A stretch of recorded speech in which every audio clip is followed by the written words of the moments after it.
When Andrew Carnegie died, the wee little Scotsman that built the big steel industry, when he died, they opened up his desk, and in one of the desk drawers, they found a slip of paper. On that piece of paper, Mr. Carnegie had written his goal for his life, and he wrote it when he was in his 20s.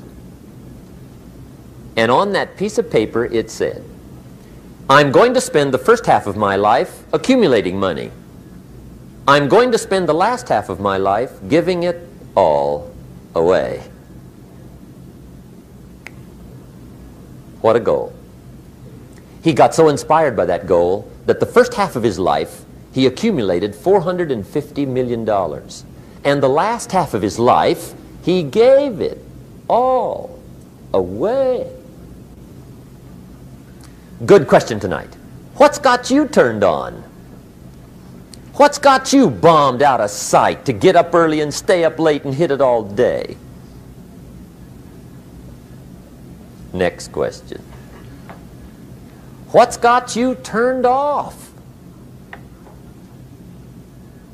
When I found the answers to those two questions, my life exploded into change. I finally found out what had me turned off, and I got that cured. And then I got me a long enough list of reasons to turn me on. And once the lights went on for me, age 25, they've never gone out. I've fallen out of the sky a few times, but I've never lost that drive to make something unique out of my life. See, reasons altered my whole life. Now, there's another list of reasons called nitty-gritty.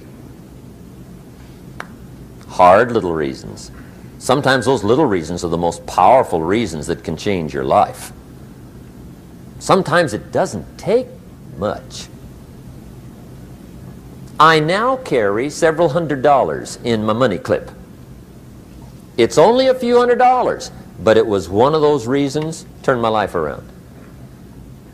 Just before I met Mr. Schoaf, I heard a knock at the door. I go to the door, and there's a little girl standing there about this tall selling Girl Scout cookies.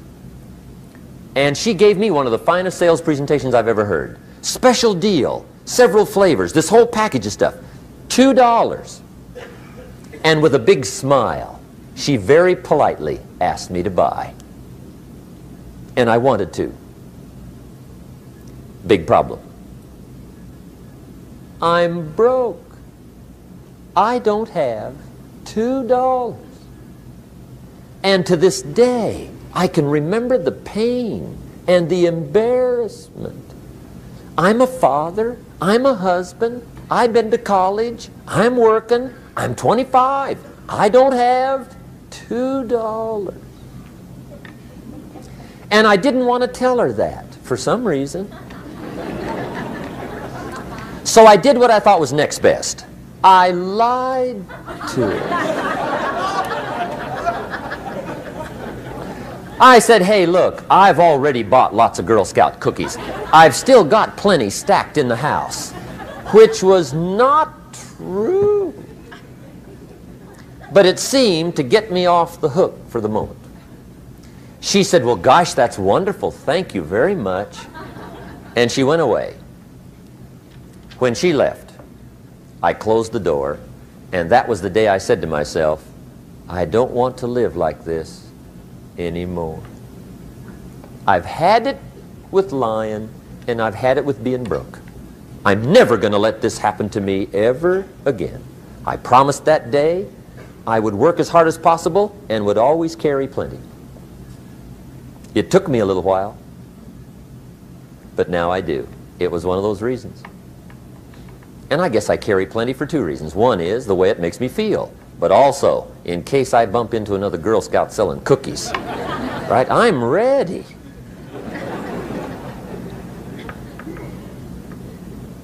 I walked out of the Bank of America one time up in Saratoga, California, where I used to live. Two little girls selling candy right outside the bank. Good place. Some girls' organization they're working for, right? I come walking out of the bank. This first little girl walks up to me. She said, "Mister, would you like to buy some candy?" I said, "I probably would." "What kind is it?" She said, "It's almond roca." I said, "My gosh, that's my favorite. She said, wonderful. I said, how much is it? She said, it's just $2. I thought, incredible. I said, how many boxes of that candy have you got? She said, 5. And her little friend was standing there. She was selling candy too. I said, how many boxes have you got? She said, I've got 4. I said, that's 9. I'll take them all. They said, really? I said, yeah, it's my favorite. I've got some friends. I'll pass them around. They got so excited, put all this candy together. I reached in my pocket, gave them the $18. When I've got the candy and they've got the money, that first little girl looks up at me. She says, Mister, you are really something. How about that? Can you imagine only spending $18 and have somebody look at you in the face and say, you are really something? Now you know why I carry heavy, right? I'm not going to miss anymore. It was just one of those reasons. Helped to change my life. One of my nitty-gritty reasons was budget finance.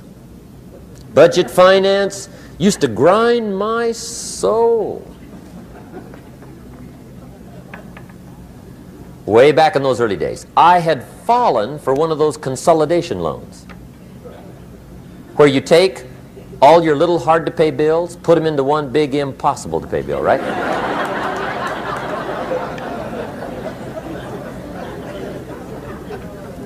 I would get 4 or 5 payments behind. This one guy used to call me day and night. I don't think they're allowed to do that anymore. Harassed me. Threatened to run me in front of the judge. Threatened to ruin my credit. Threatened to embarrass my family. One day he said, we're going to come get your car, drag it rear end up down the street in front of your neighbors. The guy even called me a flake. And back in those days, I'm broke, I'm pitiful, there's nothing I can do about it. But I never forgot how the guy treated me. And when I met Mr. Schoaf and I got my life straightened out and the money started to flow, that was one of my first projects, budget finance. I poured it on day and night. I finally put all the money together I owed him, which was considerable.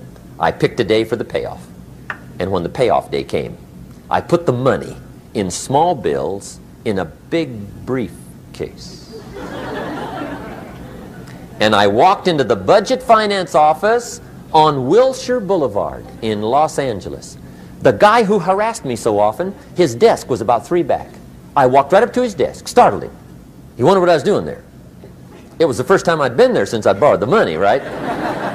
Without saying a word, I opened up this briefcase, dumped this pile of money all over his desk. I said, count it. It's all there. I will never be back. And I turned around and stormed out. Now, that might not be noble, but if you haven't tried it, you've got to one time.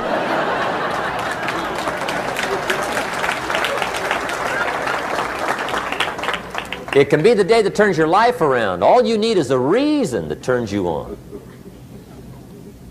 One of my dear friends, Robert Depew, Bobby used to be a school teacher in Lindsay, olive capital of the world.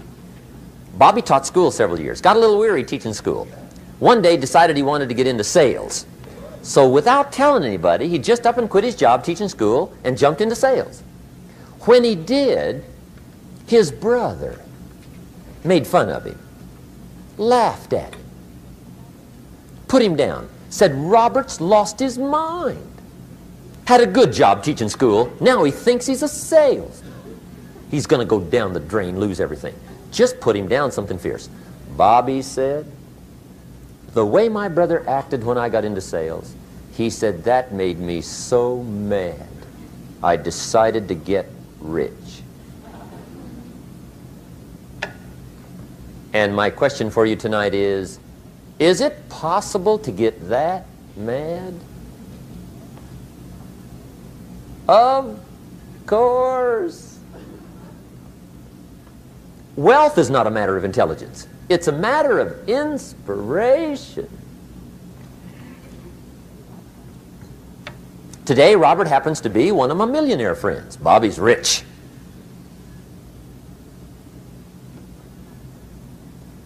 Frank Sinatra said one time, the best revenge is massive success.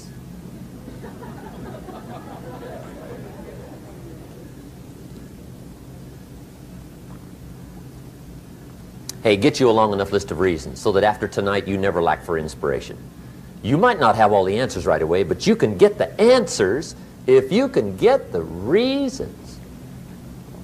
Now let me give you a little simple formula for goal setting.